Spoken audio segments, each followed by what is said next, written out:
ท่านที่มีพระไตรอยู่ในมือก่อนท่านได้เอาวางที่รับรองเดิมรับต่อไปนี้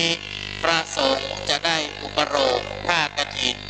จะได้ยกฉันทามติว่าจะได้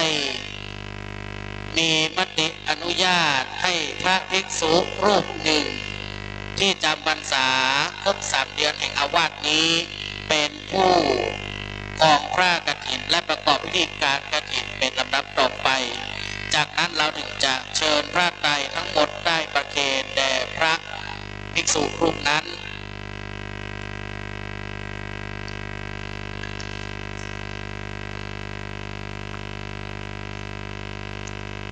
ผ้ากฐินทาน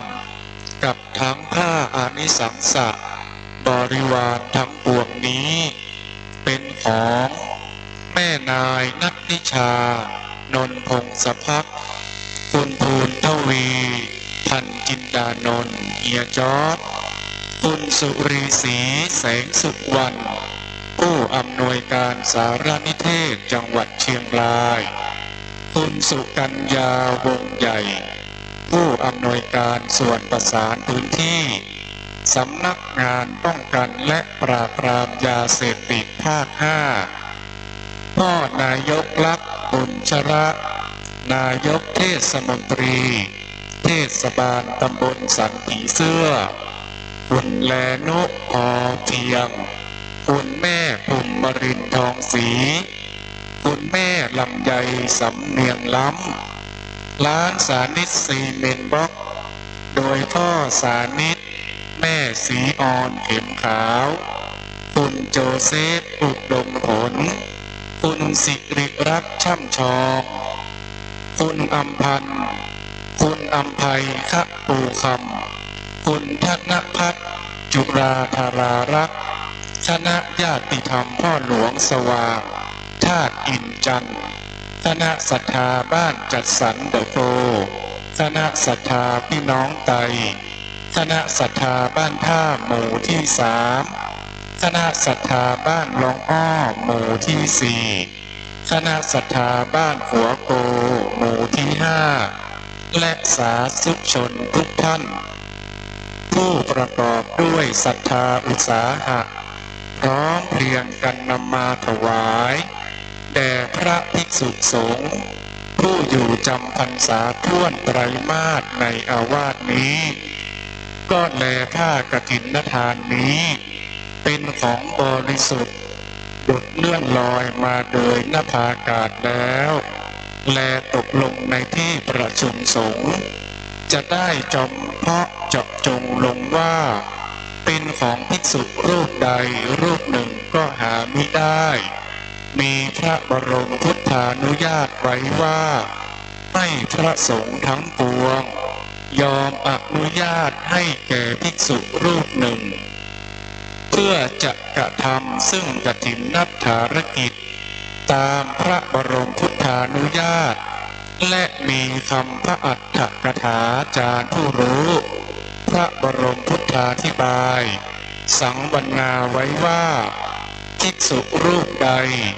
ประกอบด้วยศีลสุตาธิคุณมีสติปัญญาสามารถรู้ธรรม8 ประการมีบุรพกิจเป็นต้นภิกษุรูปนั้นจึงสมควรเพื่อจะทำซึ่งกฐินนัฏฐารกิจตามพระบรมพุทธานุญาตได้บัดนี้พระสงฆ์ทั้งปวงจะเห็นสมควรแก่ภิกษุรูปใดจงพร้อมกันยอมอนุญาตให้แก่ภิกษุรูปนั้นเถิด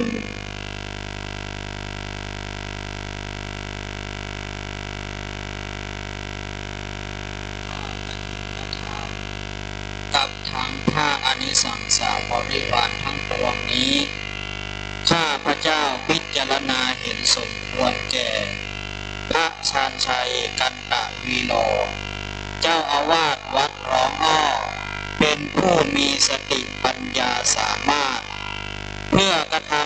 ำกินนทานกิจให้ถูกต้องตามพระบรมพุทธานุญาตได้ถ้าพระ ภิกษุรูปใดไม่เห็นสมควรจงทักท้วงขึ้นในท่ามกลางสงฆ์ถ้าเห็นสมควรแล้วไซร้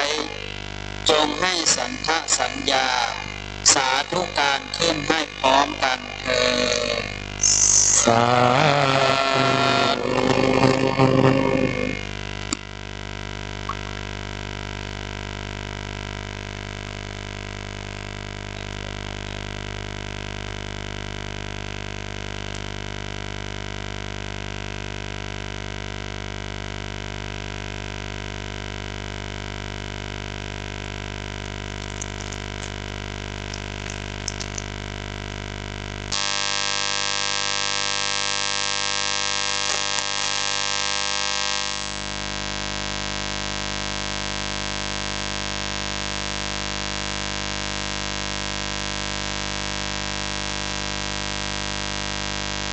ทุกท่านที่มีผ้าไตรเจริญพรได้เชิญก็ประเคนใจณโอกาสนี้